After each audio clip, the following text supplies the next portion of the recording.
দেখুন, কোম্পানি তো জানেই না তারা ইলিগাল লোক রিক্রুট করে বসে আছে। ইলিগাল লোক রিক্রুট করলে 50,000 জলতি পর্যন্ত আপনার কোম্পানিকে ফাইন করে বোর্ড।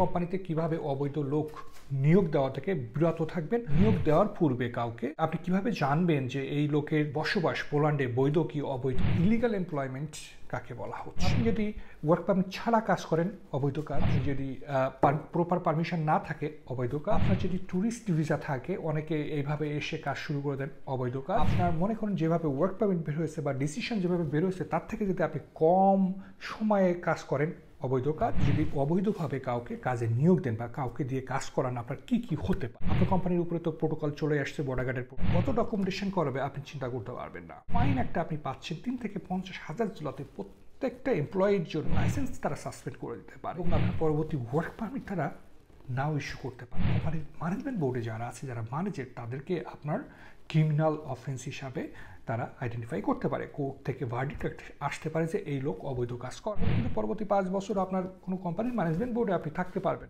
আপনি যদি কখনো টিআরসি অ্যাপ্লাই করতে জানেন, পরবর্তীতে ইমিগ্রেশন অফিস এই যে রেকর্ড আপনার নামে হয়ে গেল না, এটাও কনসিডার করবে আপনাকে পরবর্তী টিআরসি দেওয়ার জন্য।